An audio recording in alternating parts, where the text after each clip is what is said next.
नमस्कार बच्चों, मैं संगीता भालेराव मैडम कक्षा 6वीं के बच्चों को गणित पढ़ाने वाली हूँ। देखो सभी पिछले कुछ वीडियो में हम लोगों ने अपना पाठ क्रमांक 1 ज्यामितीय संबोध इसके बारे में अध्ययन किया था। अभी हम लोग दूसरा लेसन जो है, दूसरा पाठ जो है वो शुरू करने वाले हैं। दूसरे पाठ का नाम है कोण। देखो पिछले साल बच्चे 5वीं में तुम लोगों ने कोणों के 3 प्रकार देखे हैं। पहला प्रकार हम लोगों ने देखा था कि न्यूनकोण त्रिभुज। न्यूनकोण का मतलब जिस कोण का माप जो है वो 90 अंश से कम होता है उसको न्यूनकोण कहा जाता है। उसके बाद जिस कोण का माप 90 अंश होता है उसको हम लोग समकोण कहते हैं। और तीसरा जो देखा था वो हम लोगों ने देखा था अधिक कोण। जिस कोण का माप 90 अंश से ज्यादा और 180 अंश से कम होता है उसको अधिक कोण कहा जाता है। तो ये जो पिछले साल हम लोगों ने अध्ययन किया था कोणों के प्रकार, तो उनको ही हम लोगों ने यहाँ पर चित्र में दिखाया गया है। हम लोगों को ये चित्र देखकर कौन से प्रकार का कोण यहाँ पर बना है वो हम लोगों को यहाँ पर लिखने का है। तो सबसे पहला घड़ी का चित्र है। अभी इस घड़ी के चित्र में घड़ी की 2 सुइयां दी है। देखो इसमें कौन सा प्रकार का कोण बना है? अधिक कोण, इसलिए यहाँ पर उत्तर लिखेंगे अधिक कोण। दूसरा प्रकार दिया है, देखो यहाँ पर अगर आप लोगों ने ये पट्टी जो इसे मैं घुमा रही हूँ वैसे अगर आप लोगों ने देखा तो ये बन गया है 90 अंश वाला कोण बना है। इसका मतलब इसको कहेंगे समकोण।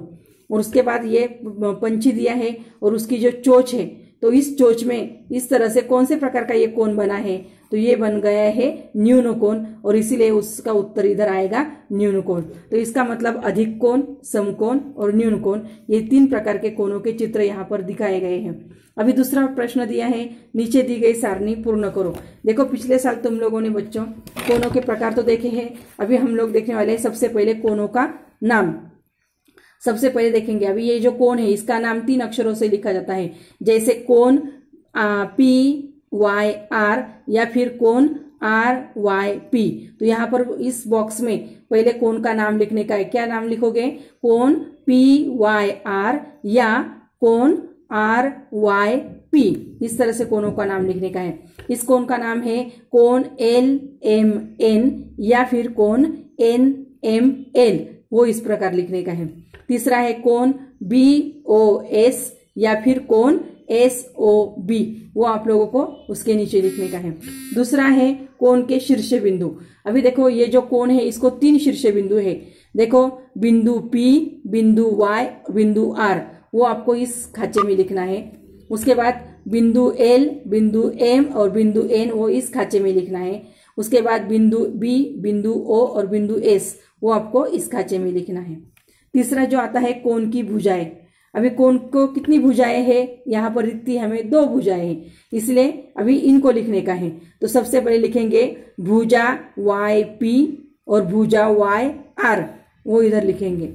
उसके बाद भुजा ML और भुजा MN, वो यहाँ पर लिखेंगे। उसके बाद भुजा BO और भुजा SOS या फिर SO, वो हम लोग इस तरह से लिखेंगे। तो यह हमारा इसका मतलब हम लोगों ने यहाँ पर ये सारणी जो है वो आपको इस तरह से पूर्ण करनी है। देखो कोणों के नाम जो है मैंने फिर से एक बार लिख कर दिखाती हूँ, तो इस तरह से आप लोगों को ये करने का है। देखो कोणों का नाम जो है यहाँ पर आपको सिंबल बनाने का है। कोण PYR या फिर कोण RYP। उसके बाद यहाँ पर कोण LMN या फिर कोण NML। अभी उसके बाद कोणों के शीर्ष बिंदु, तो यहाँ पर बिंदु P, बिंदु Y और बिंदु R, इस तरह से लिखना है। अभी कोण की भुजाएं, तो भुजा YP या फिर भुजा YR। देखो इस तरह से मैंने एक आपको करके दिखाया है और बाकी दोनों का जो है वो आपको खुद करने का है। उसके बाद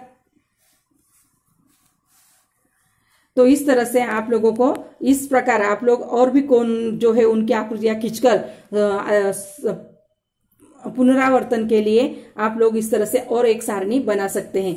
और यहाँ पर देखो मैंने आपको बताया था ये जो कोण है वो अधिक कोण है, यहाँ पर ये समकोण है और ये है न्यूनकोण।